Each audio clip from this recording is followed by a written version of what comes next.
Dans un jardin.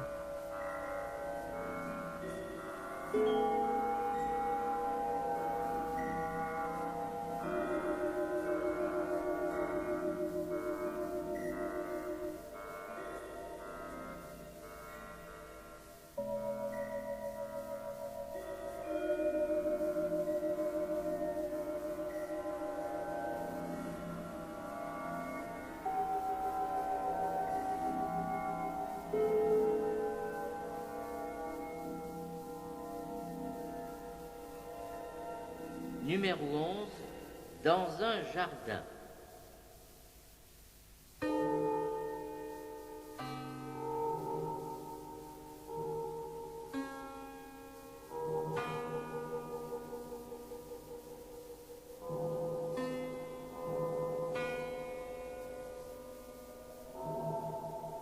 Cet enfant qui est assis sur un banc du jardin des Tuileries, comme il est gentil. Ses yeux hardis dardent quelque objet invisible au loin dans l'espace. Il ne doit pas avoir plus de 8 ans, et cependant il ne s'amuse pas. Il devrait rire et se promener, mais ce n'est pas son caractère. Un homme, mu par un dessin caché, vient s'asseoir à côté de lui, sur le même banc, avec des allures équivoques. À quoi pensais-tu, enfant? Je pensais au ciel. Il n'est pas nécessaire que tu penses au ciel. C'est déjà assez de penser à la terre. Es-tu fatigué de vivre, toi qui viens à peine de naître?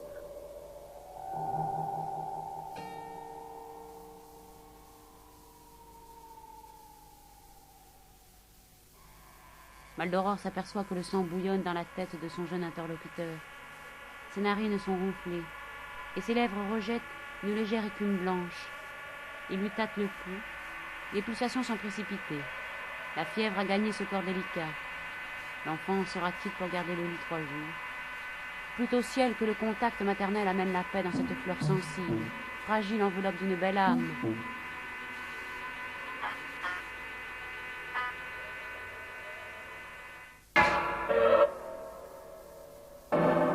Là, dans un bosquet entouré de fleurs, dort l'hermaphrodite, profondément assoupi sur le gazon mouillé de ses pleurs. Rien ne paraît naturel en lui, pas même les muscles de son corps. Il a le bras recourbé sur le front, l'autre main appuyée contre la poitrine, comme pour comprimer les battements d'un cœur fermé à toutes les confidences. Un jour, 4 hommes masqués, qui avaient reçu des ordres, se jetèrent sur lui et le garrottèrent solidement, de manière qu'il ne put remuer que les jambes. Le fouet abattit ses rues de lanière sur son dos, et lui dirent qu'il se dirigeât sans délai vers la route qui mène à Bicêtre. Depuis cet événement, dont on parla beaucoup, son secret fut deviné par chacun, mais on paraît l'ignorer pour ne pas augmenter ses souffrances. Et le gouvernement lui accorde une pension honorable, pour lui faire oublier qu'un instant on voulut l'introduire par force, sans vérification préalable, dans un hospice d'aliénés.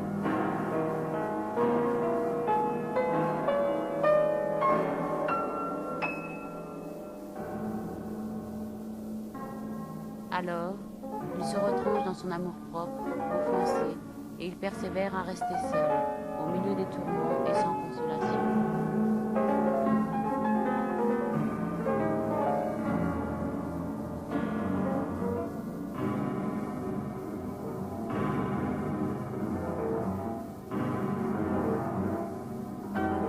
Là, dans un bosquet entouré de fleurs, dort l'hermaphrodite, profondément assoupi sur le gazon, mouillé de ses pleurs. Les oiseaux, éveillés, contemplent avec ravissement cette figure mélancolique, à travers les branches des arbres, et le rossignol ne veut pas faire entendre ses cavatines de cristal. Le bois est devenu auguste comme une tombe, par la présence nocturne de l'hermaphrodite infortuné. La nuit se revêt de tous ses charmes pour fêter le sommeil de cette incarnation de la pudeur, de cette image parfaite de l'innocence des anges. Le bruissement des insectes est moins perceptible. Les branches penchent sur lui leur élévation touffue, afin de le préserver de la rosée, et la brille, faisant résonner les cordes de sa harpe mélodieuse, envoie ses accords joyeux à travers le silence universel vers ses paupières baissées, qu'il croit assister, immobile, concert cadencé des mondes suspendus.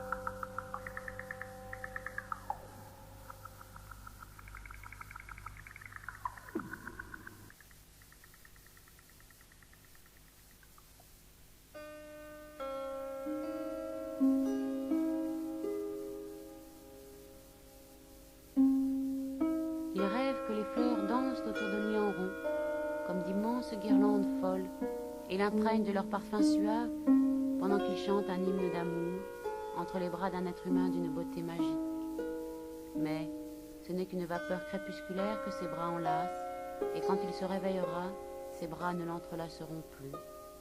Ne te réveille pas, Hermaphrodite, ne te réveille pas encore, je t'en supplie. Pourquoi ne veux-tu pas me croire?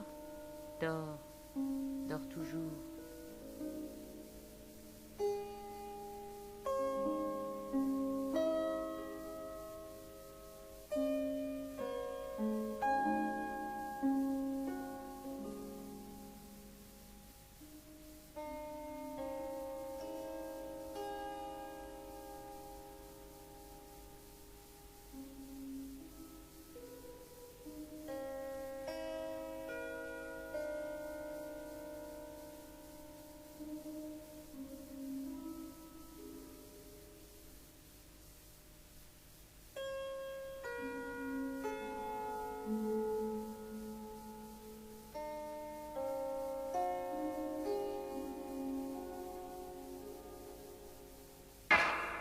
Mal d'aurore.